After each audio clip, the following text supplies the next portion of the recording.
안녕하세요. 스완TV의 백조입니다. 이번 영상은 향후 부동산 시장에 대한 생각에 대해서 말씀드려 보겠습니다. 어떤 전문가 분들은 이제는 상승 사이클의 마지막이다 라고 말씀하시는 분들도 계시고, 또 어떤 분들은 공급 부족으로 지속적으로 상승할 것이다 라고 말씀하시는 분들도 계신 것 같습니다.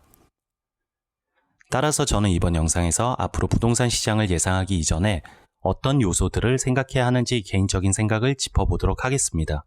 우선 다른 영상에서도 말씀드린 바와 같이 부동산 시장은 크게 수요와 공급, 금리, 그리고 규제의 영향을 받습니다. 여기서 조금 더 세부적으로 보면 금리는 수요에 영향을 주고 규제는 수요와 공급에 모두 영향을 줍니다. 그러나 금리는 외적인 변수로 정부에서 컨트롤하기 힘들었던 부분이었지만 규제는 컨트롤 가능한 부분이었습니다. 따라서 규제가 부동산 시장에 불안정을 주는 가장 큰 변수였다고 생각하는데요. 그러면 이제 향후 부동산 시장에 대해서 생각하기에 앞서 과거 부동산 시장이 어떤 흐름이었는지 짚어보겠습니다. 우선 금리가 부동산 시장에 미치는 영향에 대해서는 지난 영상에서 간략하게 말씀드려서 이번에는 규제와 관련해서 말씀드려 보겠습니다. 먼저 규제가 수요에 미치는 부분에 대해서 얘기해보면 현 정부는 17년 5월에 출범 이후 4년 동안 25번의 부동산 정책을 쏟아냈습니다.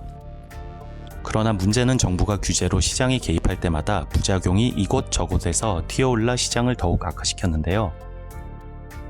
정부의 규제 중에서 어떤 것이 가장 실패한 정책이었냐고 저에게 묻는다면 주저없이 17년도에 내놓은 파리 부동산 대책이라고 할 것입니다. 그 이유를 살펴보면 우선 파리 대책의 주요 내용들은 다음과 같습니다. 투기과열 지구와 투기지역 지정, 재건축 초과이익 환수제 시행, 양도소득세 강화, LTV, DTI 강화, 청약 가점제 강화 등 부동산 시장의 투기가 과열되어서 수요를 억제하고 규제해야 한다는 내용인데요. 이렇게 부동산 시장의 정부의 강력한 개입으로 시장의 반발은 불러오게 됩니다. 이 중에서 가장 큰 반발은 청약 가점제 강화라고 저는 생각하는데요. 그 이유를 살펴보겠습니다. 다음 그림은 2019년 1월부터 2021년 6월까지 연령대별 서울 아파트 매입 현황을 나타낸 그래프입니다. X축은 연월, 그리고 Y축은 거래량을 나타냈는데요. 보시는 바와 같이 주황색 선인 30대의 서울 아파트 매수 비중이 1위를 기록하고 있습니다.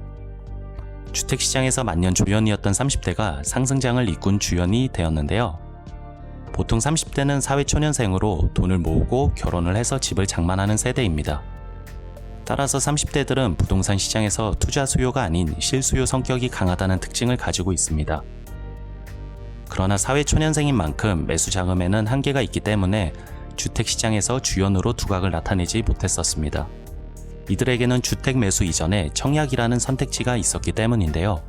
그러나 파리 대책에서 국민평형인 전용 85제곱미터 이하에 대해 청약 추첨 및 100% 가점제를 적용하면서 이들의 청약 의지를 꺾어버리게 됩니다. 부양가족 수, 무주택 기간, 청약 통장 기간 등 이들에게 가점은 희망 고문이 되었고, 이렇게 청약 가점제 강화는 젊은 세대를 부동산 시장에 반강제적으로 소환시키게 됩니다.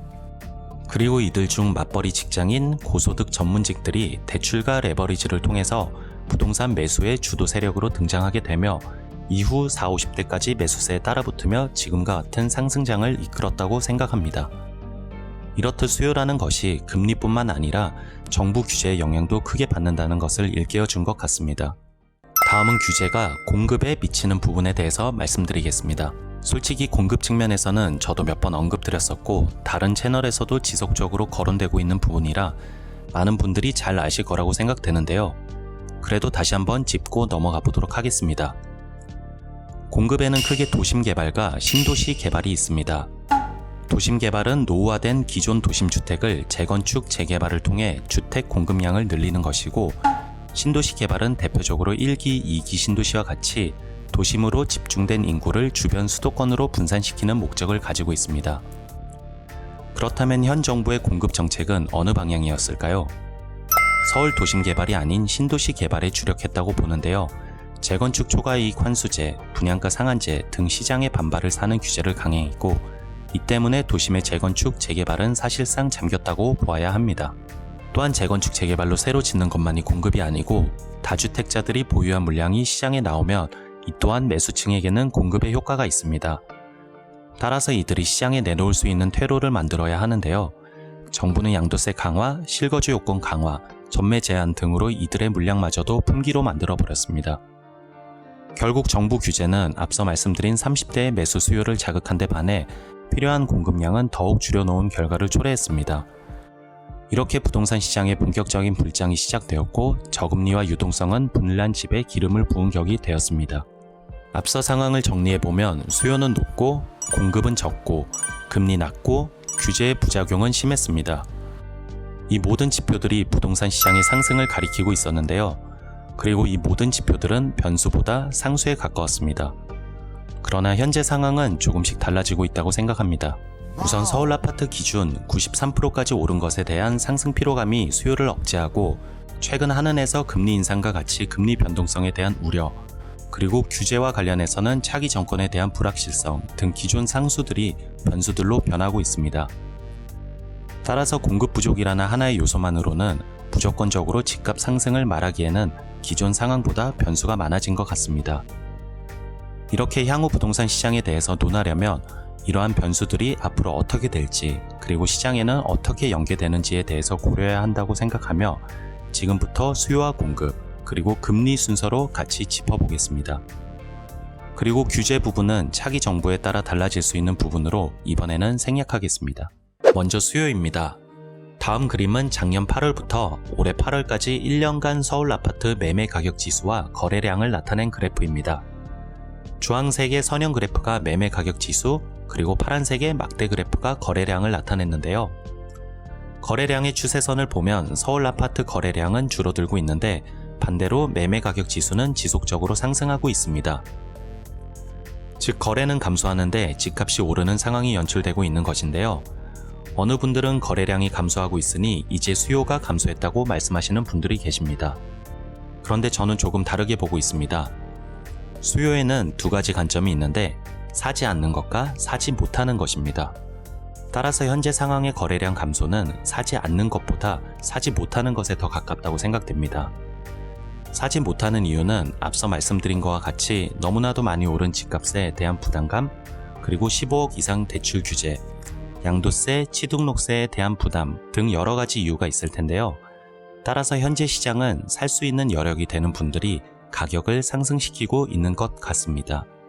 즉 시장의 수요는 여전히 높다고 생각됩니다. 다음은 공급입니다. 보시는 그림은 이전 영상에서도 몇 번 말씀드렸듯이 2024년까지 서울특별시 입주 물량인데요. 서울 아파트 공급 물량은 최소 24년까지는 과부족 상황이 벌어질 것입니다. 따라서 서울 아파트 공급은 상수로 봐도 된다고 생각합니다. 그런데 여기서 더 웃지 못할 상황이 있는데요. 분당, 일산 등의 1기 신도시가 노후화되면서 이제 이들의 재건축도 점점 이슈화될 것입니다. 정치권에서 1기 신도시의 표심을 얻기 위해서 재건축을 마냥 미룰 수는 없을 것인데요. 동시에 진행하기에는 너무 많은 멸실이 발생하기 때문에 표심을 고려해서 추진할 가능성이 높다고 생각합니다. 즉 24년까지 서울에 공급이 없는 데다 1기 신도시 노후화 문제가 거론되기 시작하면서 사업 추진이 되면 또다시 공급이 부족해질 수 있다는 얘기입니다. 공급 측면에서만 놓고 보면 가장 아쉬운 부분이 재건축 재개발을 통해 집값이 오르는 부분을 일부 용인해서라도 늦추지 말았어야 했다고 생각합니다. 그랬다면 집값 상승률이 이렇게 가파르게 오르진 않았을 것이라 판단하는데요. 결론지어 정리하면 서울 부동산 시장에서의 공급은 당분간 심각한 부족 현상을 겪게 될 것이고 이것은 상승 압력을 계속해서 가할 것으로 생각됩니다. 마지막으로 금리에 대해서 짚어보겠습니다. 금리는 모든 자본시장에서 가장 큰 변수일 것 같은데요. 일반적으로 금리가 인상되면 자본시장에 충격이 올 것이라고 많은 사람들이 판단하고 있습니다. 하지만 금리 인상이 무조건 충격을 주고 시장 붕괴를 가져오는 건 아닌데요. 실제로 산업의 성장이 동반되고 그로 인한 고용지표 개선과 임금 인상 등이 이루어질 경우 금리 인상은 곧 호황을 뜻하기 때문입니다. 이런 경우 금리 인상 시 초반에는 시장 충격이 오지만 이후 지속적으로 상승을 그리는 그래프가 나올 수도 있습니다. 따라서 금리 인상 관점에서는 산업, 수출, 고용, 임금 등 다양한 경기 지표들을 함께 관찰할 필요가 있습니다. 그렇다면 우리는 금리를 어떻게 예상하고 대응할 수 있을까요? 우선 우리나라는 미국의 금리를 유심히 봐야 합니다. 이유를 간단하게 말씀드리면 돈은 수익을 찾아 금리가 낮은 곳에서 높은 쪽으로 흐릅니다. 사람들은 자금이 생기면 조금이라도 금리를 높게 적용해주는 곳에 저축하려 하고, 이러한 이치는 외국인이 한국에 투자하는 경우에도 똑같습니다. 전 세계를 대상으로 투자하는 외국인 투자자들은 가급적 금리를 더 주는 나라에 자금을 맡기려 합니다. 따라서 달러와 같은 기축통화보다 금리가 더 높아야 원화의 가치를 높일 수 있겠죠. 그래서 미연준에서 테이퍼링과 금리 인상의 시그널을 봐야 하는데요. 그러면 미국이 금리를 급격하게 올릴 수 있을까요? 우선 급격하게 올리기는 어려울 것 같다고 생각합니다. 이유는 미국이 중국과의 패권 전쟁 중이 아니라면 가능할 수가 있겠지만, 급격한 금리 인상으로 자국에 타격을 가하게 되면 중국이 그 틈을 비집고 올라올 수 있기 때문에 현재 상황에서는 낮다고 판단됩니다. 단 산업 성장과 고용지표 개선 등을 최종적으로 확인하고 일정 수준의 금리 인상은 진행될 가능성은 있습니다. 그럼 지금까지 말씀드린 내용을 정리해 보겠습니다. 이번 영상은 향후 부동산 시장을 예상하기 이전에 어떤 요소들을 생각해야 하는지 짚어봤습니다. 수요 측면에서 보면 대출 규제로 인한 구매력의 한계, 그리고 그동안의 상승으로 인한 피로감은 하락의 시그널로 볼 수 있습니다. 그러나 소득이 증가하고 규제가 완화된다면 상승 시그널이 될 수가 있어서 수요는 변수로 생각합니다.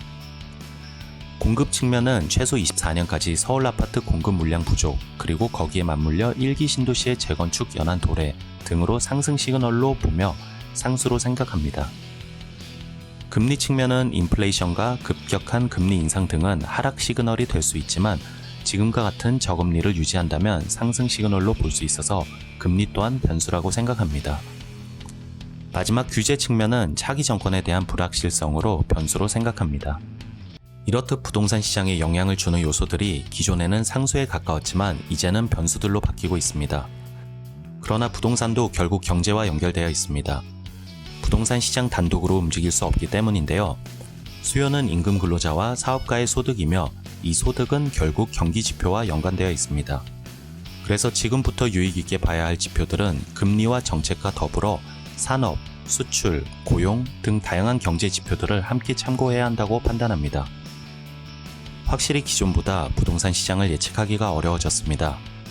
따라서 우리는 이러한 불확실성을 항상 열어두고 대응 시나리오를 짜야 할 것 같다는 말씀으로 금일 영상을 마무리하겠습니다. 오늘 영상이 좋았다면 구독과 좋아요 그리고 알람 설정도 해주시면 감사하겠습니다.